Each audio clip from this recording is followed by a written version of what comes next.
Today let's play a game of Nertz. This is one of my favorite versions of Nertz because it comes with 12 different packs of cards, all different colors, but all the same otherwise. And this set is by Brybelly. There's also a set available by Bicycle, but you can use any cards as long as they are similar and have certain facets. The first thing is that you want to make sure that the cards are very distinct between red and black. So you can see here that red and black are very distinct. You don't want to use a set where red and black are too similar and hard to tell apart just by color. The other important distinction is that you want all of the backs to be enough different from one another. Everyone needs a separate deck of their own. To set up, each of us puts out 4 cards for our work piles, upside down, and 13 cards for our Nertz pile. Put the Nertz pile to one or other side of your work piles. The rest of your stack is called your stock, and the stock is going to go directly in front of you as your draw pile as we play. There are literally endless numbers of people that you can play with if you have enough decks. However, the more people you have, the more complicated this game is going to be. Now, all of us are playing in the middle together at the same time. We're going to be building in suit from ace up to king. Whoever puts down the king of that suit on the top of that stack has to put the stack aside so that we can count it later. There's no limit to how many aces we can have out in the middle or how many stacks we can have out in the middle built on top of those aces. These stacks in the middle are called foundation stacks or foundation piles, and this is considered the common area, so you want to make sure you have enough room between you to play. While I am playing on these stacks, not only do they have to be the same suit for each stack, but I can only lay down one card at a time. So I can put down ace, and then if I have the 2, I can put down the 2, and if I have the 3, I can put down the 3, but I cannot lay down 2 and 3 at the same time to block someone else from laying their cards down. It has to be one after the other. There's no rule against using double-handed either, so I could do 2, 3 like that as long as they are separate. These stacks in front of us here are called the work piles. We can have up to 4 work piles in front of us at any given time. These, instead of being in the same suit, have to be alternating colors in descending order. So this is ascending order from ace up to king. These have to go downwards. So whatever cards I have here, I have a black queen, I can put a red jack and then a black 10 and then a red 9. Now if I want to combine stacks of cards in my work piles, I can do that as well. I have here a red 7, I can put that on top of my black 8 and I could continue here. Also, if I had a long stack of cards, let's say, queen all the way down to 3, and I had an empty space over here, if I needed to get a card from the middle, I could take half of that stack and move it over. You don't have to move one card at a time. You can move an entire section of that stack to a new space if you choose to do so. There is no rule that says you have to build on your work piles. They are for you to decide when and how you use them. The most important stack that you have here is your Nertz pile. The Nertz pile is a stack of 13 cards, and we're going to start with the top one flipped over like so. And my goal is to get rid of all of my Nertz cards into the middle or play them onto my work pile as well. Just get them out of this stack of 13 in some way, because the person who gets rid of all of their Nertz stack first has the power to end the game. But your goal to win is actually to get the most cards played into the middle. You want to have points, but you have control of the end of the game if you can get rid of your Nertz pile. So let's say I played all of my Nertz cards into the middle or onto my work piles in whatever way. I have one card left and I play it into the middle. Let's pretend this was a valid move. If I play my last Nertz card, I can choose to then call Nertz, and everyone has to stop in their tracks exactly where they are, lay their cards down, and then we will count for points. But I don't have to call Nertz right away. I can choose to wait if it's strategic for me to do so. As we're playing, we're building up our stacks in the middle. We have our build piles, we have our Nertz pile, and we have our stock pile. This stockpile is being held in front of us, either in our hand or on the table. You play with the stockpile like you would for solitaire. So you're going to turn over the top 3 cards and look to see if that top card can be played anywhere. Currently, there's no place for a 9 of clubs, but I could put it here on my 10, for example, added to the build pile. Now I can turn over the next one, which is a 7 of spades, 2 of hearts, 7 of diamonds. And as you'll notice, I've been completely focused on turning over cards from my stockpile, and I have not played my Nertz card, which should be played so that I can get rid of my Nertz stack. As soon as I can play this, I'm going to want to do that and flip it over. So right now I am playing in front of you, but I will be playing these cards in front of me. So as I continue to turn over cards, I look to see if I can play them. For example, this 7 of clubs and go on the 6 of clubs. The benefit of playing to the middle is not only in getting points, but also the more cards that I can play out of my hand as I'm flipping over 3 at a time into the trash pile. When my trash pile is done, I'm going to pick it up and I'm going to start flipping through again 3 at a time. And every time I've played a card out of my hand, it opens up possibilities for different cards to appear the next time I flip over my trash pile and go 3 at a time, because it'll change up the order of those cards. If we do get to the point where each of us has played as many cards as we think that we can't do anything else that we want to do. Again, we have choices here in our build piles. We have nothing we can put the Nertz on, and we've gone through our stack several times without playing anything, and everyone else has done the same. If there are no more moves, and we all agree on that, then we will reshuffle. All of us will reshuffle our trash piles and then start over with 3 at a time. Before we begin, we're all going to turn over our build piles and the top of our Nertz pile. Ready? Go. Everyone pick up your stockpile, turn over the top 3, and let's play. Rita comes out strong with an ace from her Nertz pile. Mo plays an ace of hearts and then has to decide, do I want to move this 8 of hearts over from my Nertz pile, or do I want to flip over a card or use a card from the top of here? So Mo decides to go ahead and fill the spot from their Nertz pile, turn over the top card, then move this 8 onto the 9, move the 6 off of Nertz, flip it over, move this 5 onto the 6, move the 7 onto the 8, move the queen, and now we have a 4 as the top of Mo's Nertz pile. D adds an ace of diamonds. We have a lot of red aces out. Moves the queen over.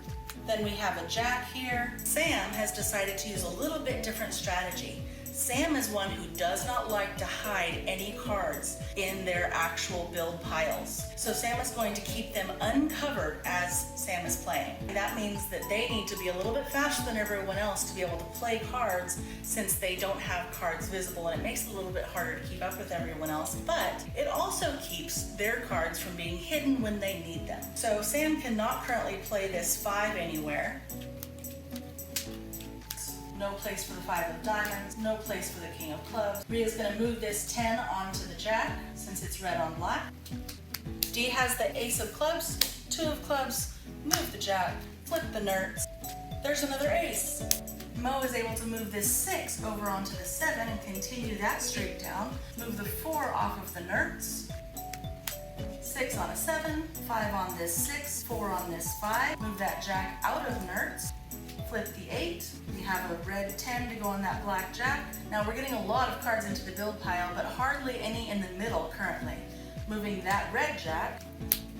There's a 2 of hearts. Sam just barely missed playing that 2 of clubs. 2 of hearts from Sam. 3 of clubs from Sam. Ace of clubs from Sam. And Sam could put this 8 on this 9, but Sam doesn't want to do that. Sam has used all of the cards in their stockpile into a trash pile, so without shuffling, Sam is going to pick up that stack, turn it upside down, and start turning over in multiples of 3 again. Mo has a 4 of clubs, 5 of clubs, D has a 6 of clubs, 8 on a 9, ace of spades to the middle. Sam has the 2 of clubs. Rhea plays the 2 of spades. Jack on a queen. Ace of spades. Woohoo, we found the 3 of spades. There's the ace of hearts. 3 of clubs. 10 on a jack. We have the 4 of clubs. 2 of spades. 4 of spades. 5 of clubs. 6 of clubs, 9 on a 10, 8 on a 9.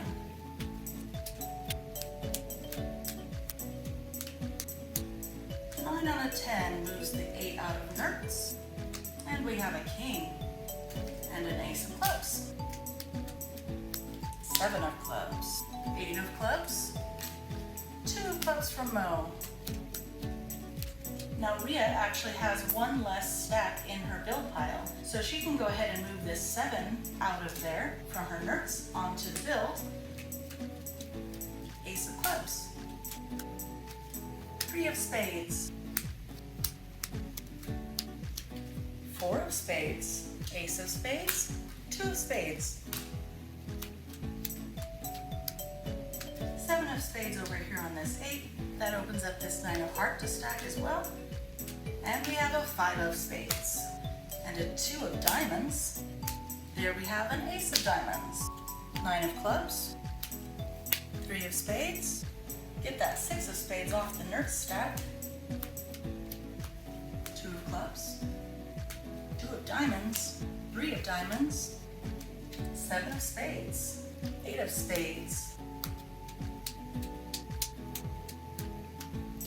Move that jack to the queen, 4 of spades. Mo's going to add this 8 up here, which allows Mo to bring the 7 over on top of the 8. And move the king off the Nertz. 9 of spades, 3 of clubs. Mo grabs the 10 of spades.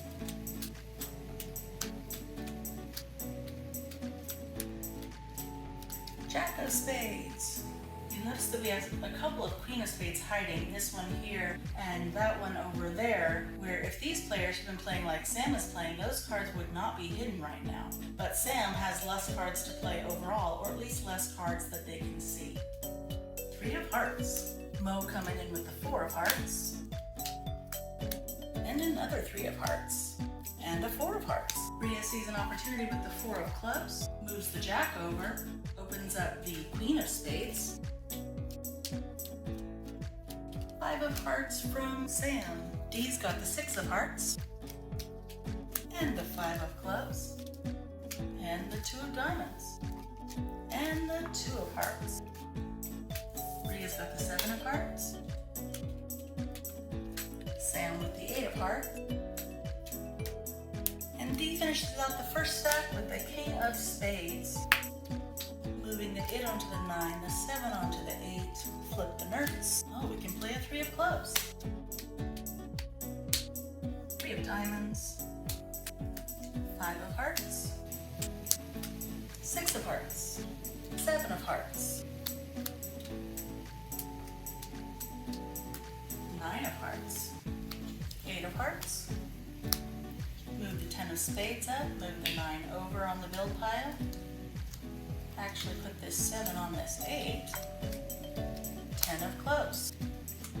Move the queen over. Flip the last Nertz. Put the 4 diamonds out. Now Dee likes to play the long game.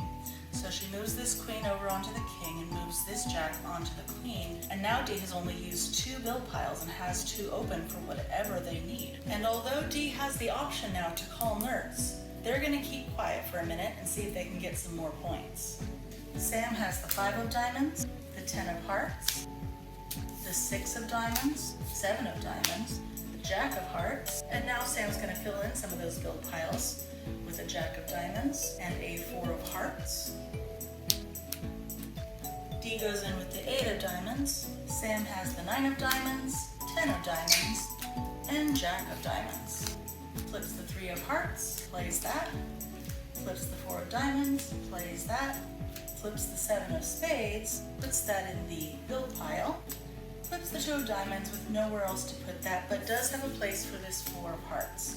Moves this one out of Nertz, plays the 7 of clubs, plays the 8 of clubs, the 9 of clubs, moves the 10 of spades out of Nertz, moves the ace to the middle, plays the 2, plays the 4, plays the queen of diamonds, the 10 of clubs, and moves the king of spades to the build pile, plays the 5 of spades. Mo plays the 5 of diamonds, the 6 of diamonds, and D comes in with the 7 of diamonds. Now at this point, no one else can call Nertz except for D. D is the only one that's out of their Nertz pile. And if D allows everyone else to keep playing, they might lose some card points as well. So D decides to check through the stack one more time just to see if there's anything else they can play. There's a 9 of hearts, and of course everyone else is continuing to play as this is happening. 5 of hearts, a 6 of spades, Mo plays a 6 of clubs, a 7 of clubs, an 8 of diamonds. Sam throws out a 7 of spades, moves the queen out, flips the king, plays the king, flips a 9 of hearts, plays the jack of clubs, and moves the 9 out of their Nertz pile and calls Nertz before D ever got to it. So now the game is over. Everyone gathers their build piles, their trash piles, their Nertz piles, and their stock piles and puts them aside. 1 or 2 people can contribute to gathering up the piles that are done and the piles that are in the middle. And we're going to sort these piles according to the color or the deck that they came from. This is why it's so important that you have decks that are distinctive.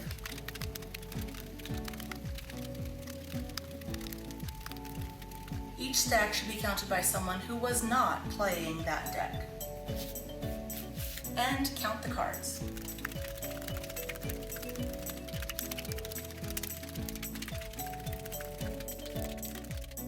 Sam had 38, D got 30, Mo had 22, and Rhea had 16. We can play this hand by hand and just say Sam won this, or we can play to a set number, say 100 points, 500 points, however long you'd like your game night to go. Enjoy playing Nertz, everybody!